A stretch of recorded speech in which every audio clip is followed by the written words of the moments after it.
Bagaimana perjalanan ke sini tadi, ada kendala apa enggak? Alhamdulillah enggak. Paling kendalanya cuma hujan aja sih, makanya agak telat kesininya.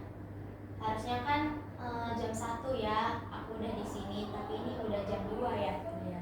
Tadi kamu neduh dulu apa diterobos aja? Aku diterobos aja sih, kebetulan aku bawa jas hujan. Aku sendiri kesininya. Iya. Sebelumnya kita perkenalan dulu ya, biar saling kenal. Pertama saya mau kenalan terlebih dahulu. Saya namanya Suci Nabila, panggil aja Kak Suci. Iya. Nama kamu siapa? Boleh kenalan dulu.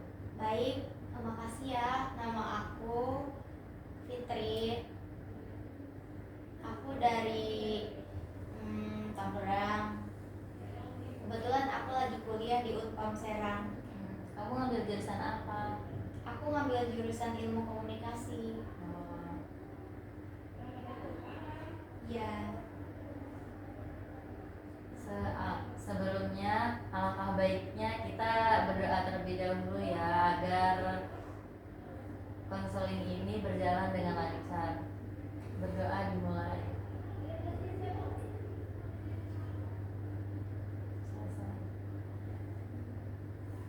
Nah, sebelumnya kamu udah tahu belum apa itu konseling individual? Aku belum tahu sih secara detailnya. Aku cuma pernah dengar aja konseling katanya, tapi aku nggak tahu definisinya.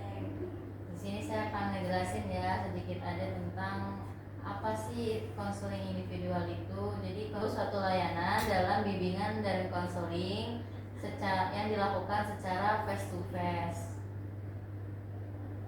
Oh, ya begitu ya. Jadi seperti yang kita lakukan ini ya, Kak. Ya. Tujuannya itu untuk memandirikan si klien ini agar kalau punya masalah bisa menyelesaikannya dengan sendirinya. Begitu. Iya, kebetulan aku juga kesini pengen cerita tentang keluh kesah aku.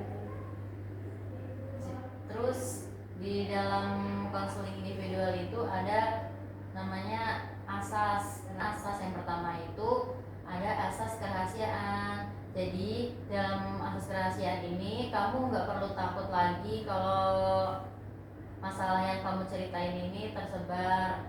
Kita tuh pasti dirahasiakan gitu tuh. Nah, yang kedua tuh ada asas keterbukaan. Jadi si klien ini diharapkan untuk terbuka. Nah, yang ketiga itu ada asas kesukarelaan. Nah, asas kesukarelaan ini kita tuh dengan sukarela untuk menceritakan masalah-masalah kitanya. Oh, gitu ya, Kak. Ya, aku paham sih, Kak. Nah, langsung aja ya dimulai konseling kita hari ini. Apa sih yang membawa kamu itu sampai datang ke sini? Ada masalah apa? Sebetulnya aku nggak ada masalah yang berat-berat banget sih, Kak. Tapi akhir-akhir ini tuh kita wajar nggak sih, Kak, kalau misalkan kita lagi patah hati gitu, ya kan? Terus aku ini lagi ngejalanin fase life after breakup gitu. Ya, aku tuh ngerasa aku ini kayak nggak nafsu makan gitu ya kan. Aku nggak semangat apa sih main keluar gitu kan. Maunya merenung aja, kayak masih nggak nyangka aja kalau misalkan harus berakhir sampai di sini gitu. Boleh sih kalau kita merenung gitu, asalkan kita jangan berlarut-larut dalam kesedihan itu.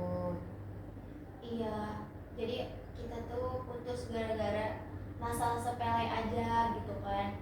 Kayak cuman beli nasi goreng nunggu setengah jam, cuman itu doang loh, tapi kayak di apa ya, diperbesar gitu, nyambung kemana-mana gitu ya kan. Posisinya dia pulang dari Jakarta, mungkin feeling aku ya dia habis ketemu sama orang di sana gitu.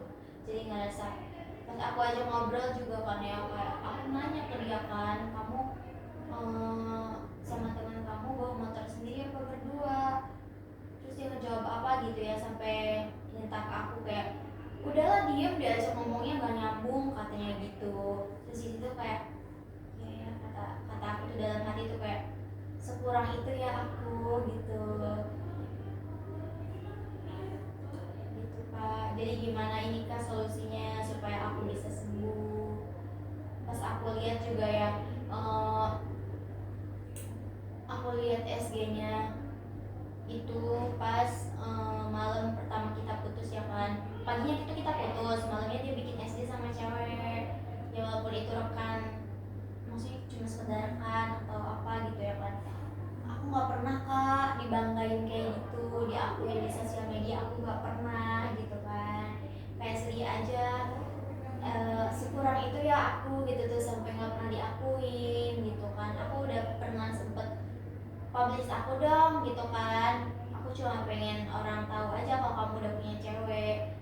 Udah ya katanya nggak usah katanya gitu kan. Sebenarnya dalam hati aku pengen ya kan kayak ya udah biar nunjukin orang-orang tahu kalau kamu tuh udah punya cewek, udah gitu doang sekedar ya. Publish juga nggak sering juga aku mintanya kan, cuma sekali gitu. Itu belum pernah aku di publish kayak gitu, diakui dibanggain tuh aku belum pernah. Kayak aku ngerasa aku ini kurang banget ya kata aku tuh gitu. Terus dia kadang ngerendahin aku, ngerendahin cara berpikir aku gitu tuh. Kayak ya kak gimana ya solusinya gitu tuh. Aku ngerasa kurang banget di sini. Aku kayak ngerasa insecure, trust issue gitu kan. Aku kalau misalkan diajak balik juga jadi balikan misalkan suatu saat nanti. Sebenarnya aku udah nggak mau karena udah capek juga dia selalu mutusin aku gitu kan. Beberapa kali kak aku selalu miss kayak seolah nggak ada harga dirinya gitu kan. Tapi waktu kemarin juga sebelum putus bener-bener putus tuh berakhir gitu kan, aku sempet ngemis kak. Aku nelfon berapa kali, aku nyebut segala macem. Terus kata dia kita udah selesai Fitri katanya gitu, kita udah selesai, lo jangan hubungin aku terus. Terus terakhir kali aku nelfon sama chat sampai satu di blok kan ya, ya aku. Terus disitu aku mikir ya udahlah mungkin emang udah jalannya gitu kan. Aku capek kalau harus terus-terusan nangis terus gitu. Artinya dia kalau misalnya mutusin aku terus, artinya dia nggak takut kehilangan aku dong. Artinya dia nggak beneran sayang ke aku, nggak beneran tulus ke aku. Yang nggak, apalagi itu cuma masalah sepele loh, berawal dari nunggu nasi goreng setengah jam. Cuman itu doang kak sebenarnya. Gimana nih kak solusinya? Apa yang membuat kamu bisa bertahan? Karena dia itu menurut aku ya, dia itu beda kak dari mantan aku sebelumnya. Dari cowok-cowok yang aku temuin dia itu beda. Dia kayak bisa bikin aku nyaman, bisa bikin jadi aku bisa jadi diri sendiri depan dia gitu kan. Aku kalau misalkan depan cowok lain aku kayak menjaga image ya, kayak cuek, gak bisa jadi diri sendiri. Tapi sama dia tuh aku bisa jadi aku aja gitu tuh. Aku bener-bener nyaman gitu sama dia. Dia pintar membujuk, merayu gitu loh. Itu kadang aku ngerasa aduh kayaknya kalau misalkan kita putus terus dia sama yang lain, aku berasa kayak nggak terima gitu tuh. Dia harus manis-manis ke cewek lain tuh aku nggak mau gitu loh. Gitu sebetulnya yang bikin aku bertahan sampai saat ini ya karena dia beda dari yang lain, bisa bikin aku jadi diri sendiri. Aku tuh sama dia tuh berasa paling hidup aja gitu. Oh iya, jadi kamu jangan sedih terus buat mikirin cowok kamu. Mikirinlah hal-hal yang lebih positif lagi, kayak misalkan kita mikirin tugas, belajar untuk apa ya, jangan terlalu mikirin cinta terus gitu tuh. Iya sih kak bener, aku juga udah mikir kayak please deh gue nih jangan bego banget gitu kan jadi cewek. Maksudnya kan orang-orang tuh beberapa orang tuh udah bilang ke aku dan nasehatin aku, kamu kalau misalkan terus-terusan berharap ke dia, ke orang itu, mempertahankan orang itu, kamu gak bakal ketemu sama orang yang buruk dari dia katanya gitu. Aku mikir iya sih kata aku kan, cuman aku kadang mikir lagi emang iya ya ada cowok yang sebaik dia gitu, emang ada ya cowok yang lebih dari dia gitu, emang aku bakal ketemu sama cowok kayak gitu ya kata aku gitu. Kayak aku ragu gitu kak gitu, tapi aku aku pengen pulih, aku nggak mau balik lagi sama dia karena aku ngerasa aku udah rendah banget, gak ada harga dirinya, selalu ngemis-ngemis terus. Sedangkan kan kita cewek harusnya diperjuangkan ya, bukan malah direndahkan gitu kak. Makasih ya kak sarannya. Emang kalau boleh tahu cowok kamu udah kerja apa sama masih kuliah? Cowok aku bentar lagi lulus sih kak gitu. Iya kak, aku tahu juga sih dia pasti capek, pusing gitu kan. Tapi ya masa dia pusing kayak gitu dengan cara ngebuang aku gitu kan. Harusnya kan jangan ya.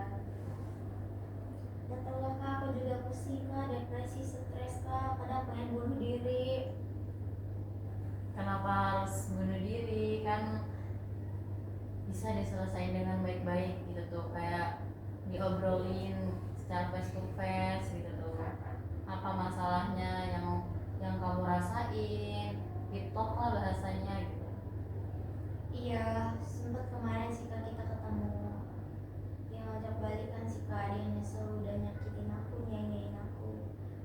Tapi aku, alhamdulillahnya aku udah ngomong sama dia bahwa aku gak nerima permintaan dia buat kita balikan. Enggak kok. Di sini aku cuma ngerasa apa ya, kayak ini keputusan aku benar gak ya buat gak nerima dia lagi gitu. Bener gak kak menurut kakak keputusan aku? Bener sih, lebih baik Fitri kayak cari suasana yang baru gitu, bukan yang langsung ke orang lain ya, cuma kayak biar Fitri bisa ngelupain gitu tuh.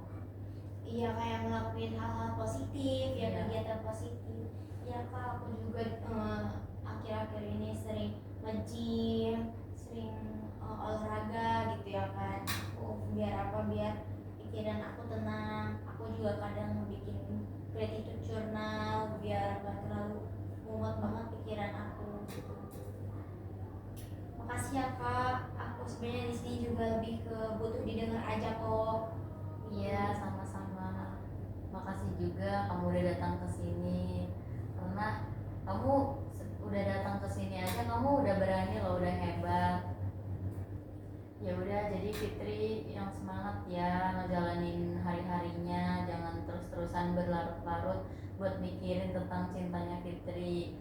Kalau misalnya menurut Fitri itu udah capek banget, kayak nyakitin Fitri terus, bikin Fitri gak nyaman, lebih baik udahlah gitu tuh, cari yang lebih baik lagi. Pasti Fitri dapat yang lebih baik dari dia.